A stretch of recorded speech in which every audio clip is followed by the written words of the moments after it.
Subscribe for the very latest. Play it, Daddy. I don't know what it is, but every so often he'll just do some stuff like, bro, that was just that's so beneath you right now. But yeah, I heard Paul Pierce. I heard Paul Pierce be on some other stuff. Hey, when you have money, and you have influence, it's a bad combination, and you can do whatever you want. So he doing Clay? Not half, but yeah, the whole. He said, I want the whole thing. Wow. He said, hey, yo. Pause. Hey, but I mean, at the end of the day, I mean, money does not make you weird. No, you already weird before you got money. Yeah. You already. Yeah. It just magnifies whatever you already have. Yeah, I mean, if you're weird, you're weird. I know plenty of weirdos, and when they get money, they just super weirdos. It's like, you know. I think it's just an invitation is just to be whoever you want to. So some people change with money too. So it's just whatever you want to do. It's all on you. I honestly don't think that people change when they get money. Really? Nah, I believe that people are already who they are. They just got money. I think it's a mix of both. I mean, people get a little bit more liquid courage when they got more money too. So I mean, it's like you could argue that the precursor, whoever they were, was there beforehand. It might be for some people they just become a whole new persona and whatever. So, Go. What's up? Go back. You're good. Yeah, I think money just I call it the big unlocker, man. Soon as you give somebody some money, whatever that was locked, that they don't have access to or maybe to actually put out into the world, now they can unlock that, and then you see the quote unquote full version of them. True. You know what I'm saying? So. It's unfortunate in some cases because you can see like, oh yeah, this person is just gonna be like destructive if you get them any fame, money, or access. But I think, and it was just bridging back to Paul Pierce. Oh man, you see your man KG right there, like KG about his business. Why would you do that? Like now, he got to have this weird conversation with you on the side, like, hey, friend, like this. Can't be doing that stuff. But I mean, what? I mean, he's running the podcast, right? They're both on the podcast. Yeah, so I mean, hey, that I guarantee that's probably the most trending video, of course, that he probably had on that podcast. So that is true. Like, but again, for some people, it's not even about that because. That brings different type of light and conversation to what the original purpose of the podcast and just in general. Like I watched that KG documentary. He is really about the business of about the art and about the game. You know what I'm saying? So he don't play that. Well, nothing outside of that. I mean, and he about that. He about that play. So if you come in here, what I'm saying. He'll come in. He'll talk his trash or whatever, but it's all within the context of the game. So if you come in, quote, like, man, you know how we get down, bro. We play ball together. We don't want a championship together. You come in here, you lit, and you all over the place. Oh yeah, that's another. You coming on my establishment drunk though? That's another thing. Like whatever you want. I don't know. Whatever you want. Like you a little sideways. Would you consider the insult for somebody to come to wherever that you're hosting drunk like that? Insult? Yeah. I would say for me, I'm going to say that if it depends on what time we on. You know what? I'm gonna speak from a person who facilitates a podcast. It's not easy for me to stay on topic when I'm trying to facilitate what I prepared or what we all prepared. You understand what I'm saying? Because you coming drunk, you already off topic. They just got their own topic. Right. Your topic was either brown or white. You know what I'm We saying? ain't talking about UPS either. We're not talking Right. about UPS. Yeah, like so that was nowhere in the script. That was nowhere in the script.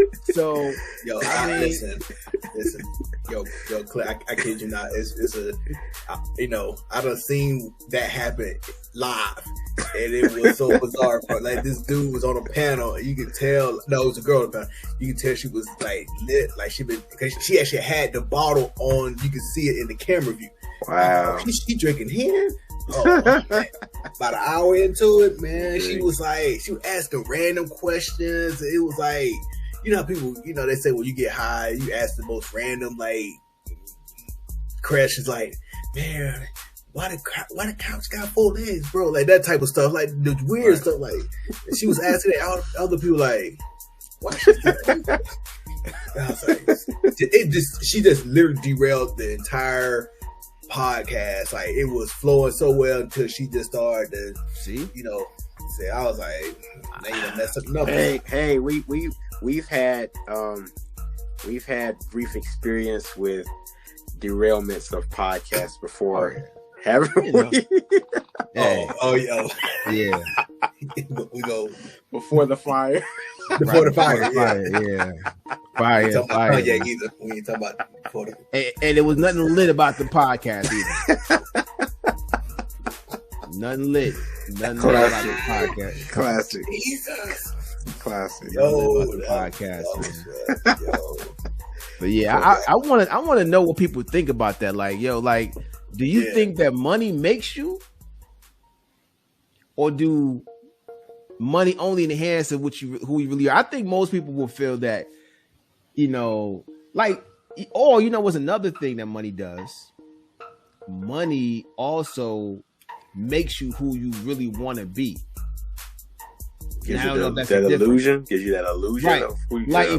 if you really wanted to be gangster, you was just a square in the street, you can be gangster because now you got the money to hire John Morant. Or I mean you could be whatever you want to be and live in color. Hey, but money can buy you love. It can. I doubt it. Hey, money can buy. Now, is it real love? No, it buys you people. It buys you people who love the money, not you necessarily. Hey, it ain't real love, but hey, you get love. You get love for 24 hours for a good grip. Define love. Hey, that's the question right there. Love is whatever you want it to be. You know what I'm saying? You can pay somebody to tell you that they love you for 24 hours. Because for a lot of people, love is transactional. Yeah. Mm-hmm. So, you get something, I get something. As long as these terms and conditions are met, this whole thing can keep going until somebody calls off and then like, well, the terms and conditions gone. Get out of here. Nice. Terms and conditions are gone. So I see it all the time. Like I can see the game. Like they show like. I saw like the picture of Shaq and Brittany Ryan. I said, "Oh yeah, this is a transaction going on right here." This is see what I'm saying? Hey, it is what it is, bro. I tell people all the time, I don't make the rules of life. I just observe and spit it back to you. Right. Whatever you do with it, it's up to you. But I don't. Hey, don't be mad at me. It's the game. I see it from a mile away. Like, oh, I see y'all. Come on. Yes. You don't know, and it's blatant too, but people enjoy it because it's entertainment. I think that even with like Paul Pierce, though, I think with Paul Pierce, I think he's what a lot of times what you witness with other people are the things that happen after retirement. You understand what I'm saying? You ain't in routine no more, so now you got to get another routine. You get other now. Keep in mind these things could have been happening. Behind the scenes. Yeah. But sometimes when you are a star, not like I said, once again, I'm just speculating about, Paul Pierce, but sometimes when you're a star and you're used to a certain routine, now we out of routine and all I got is money and time. That's a dangerous combination at times. It can be a dangerous combination. So yeah, I think that is very true, bro.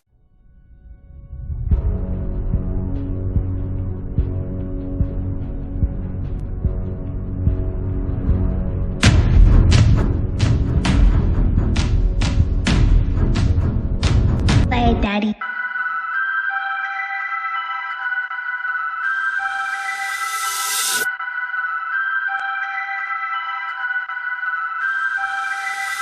I got fear no man, just God, but it was God that gave me these bars. My pen is the paintbrush, notepad the easel. Been painting with a twist before, sipping with my people. Stacking lines, equal sign, this verse is the prequel to the man you hear before you flowing through your speakers.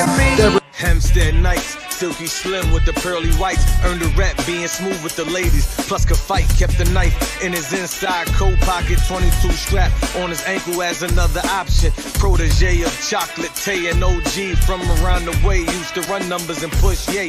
No Yeezy.